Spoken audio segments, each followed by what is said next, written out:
Good morning and hello everyone. My name is Anak and my metric number is CW2409302214. I'm BED student from Unitar Kuching.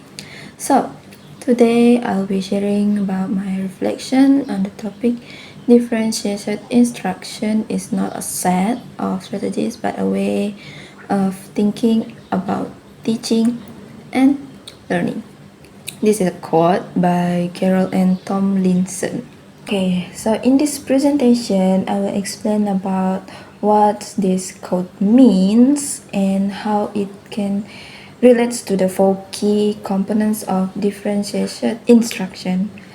They are readiness, interest, learning environment, and learning styles.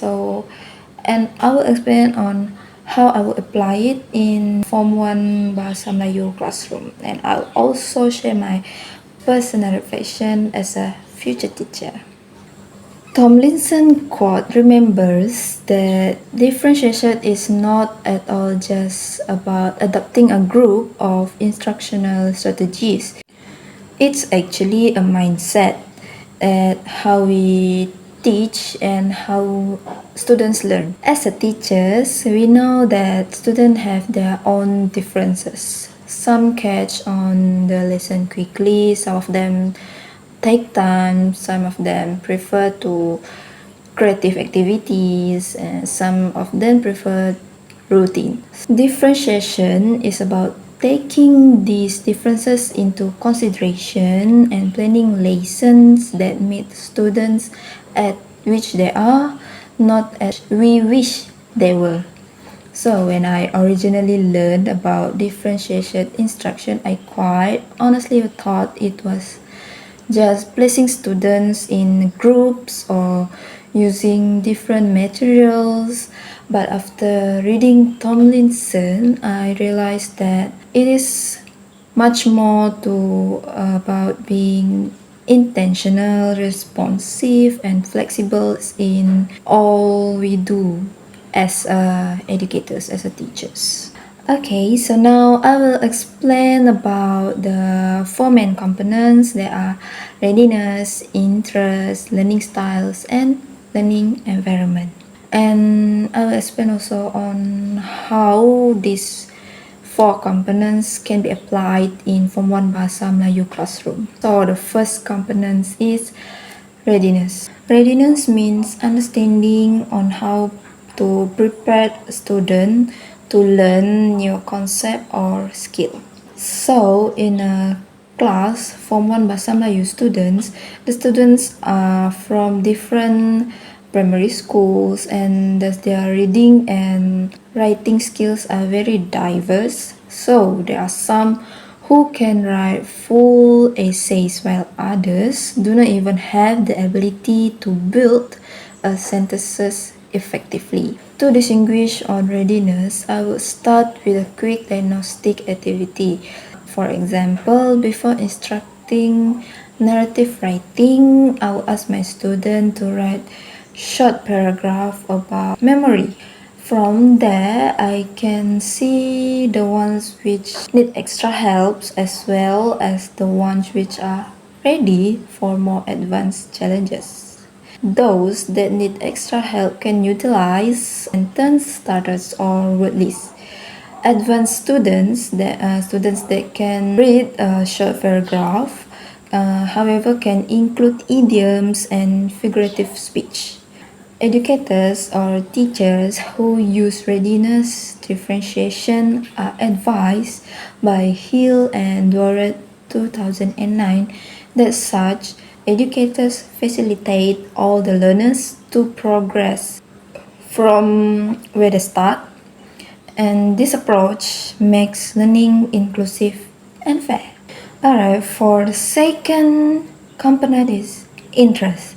Interest is what excites or interests the students to acquire knowledge. Learners or students, when they identify with the topic, will be more engaged and will work harder on the task. In Bahasa Melayu, I am able to give my student option of essay topics such as an unforgettable day, my hobby, or a place I enjoy visiting.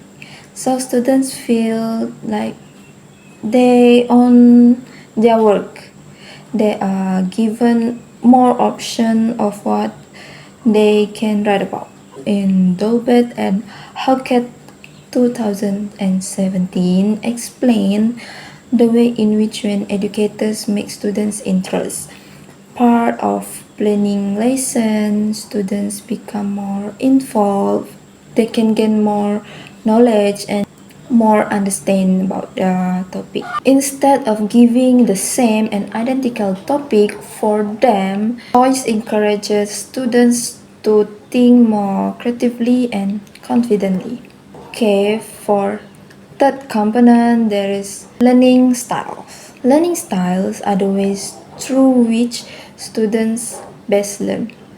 Some are visual learners, some auditory, and some activity learners. So all these three can be included in a Bahasa Melayu class. Okay, for visual students, I can use story maps or charts to allow them to organize their idea before they start their writing. For auditory lessons, I can provide reading aloud or class discussion.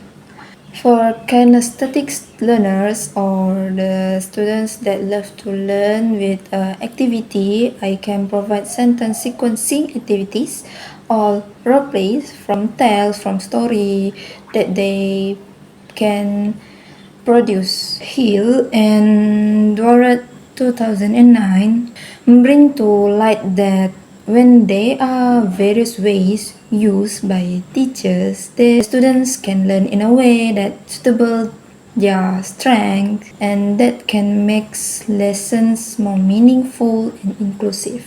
Okay, the fourth key component is learning environment. The learning culture is both classroom environment and the affective culture of the class. So, Tomlinson 2001 identifies that a positive and a secure classroom environment encourages risk-taking, creativity, and collaboration. I will have my student in small groups in my class so that my students can easily share their ideas. I will also post their essays or artworks on the class wall to encourage their effort. Emotionally, I will inculcate respect, encouragement, and support so that the students are at ease, sharing without worrying about getting anything wrong. When they feel appreciated, the students are more encouraged and confident to learn more about Bahasa Melayu. Now, I will explain about how I would incorporate all four components in one lesson. Let's say there is a lesson with writing narrative essay. The topic is unforgettable experience. I will start with a quick writing exercise to see if my students are ready. Next, I will group them based on their ability.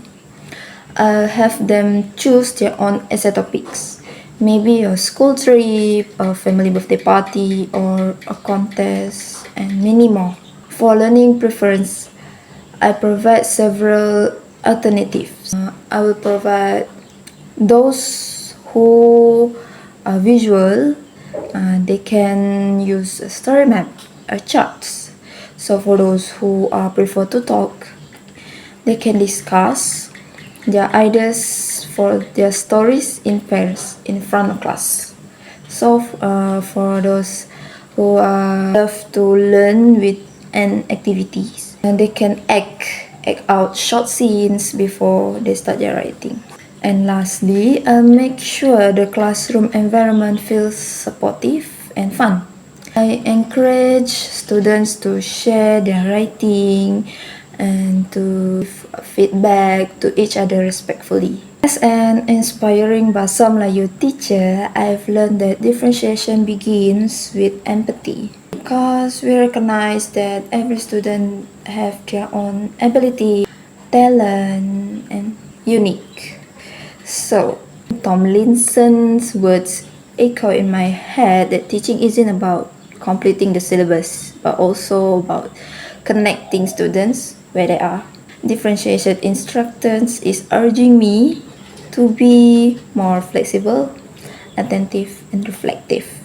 So I'm aware to keep asking myself, who are my students? What do they need today in a class? And how can I modify my lesson so my student can be succeed?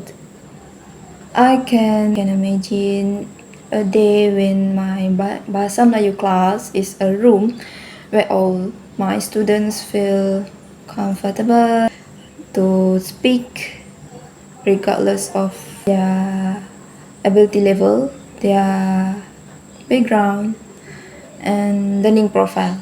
Differentiated instruction gives me the framework to make it happen.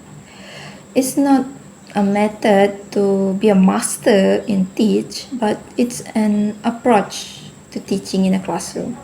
In conclusion, differentiated instruction is a philosophy of learning that honors each student's uniqueness. By applying readiness, interest, learning styles, and learning environment, we can provide each student with an equitable chance to grow and flourish. So, thank you for hearing all my words today. I hope that my reflection will inspire all future educators, all future teachers to teach with flexible and heart. Good luck.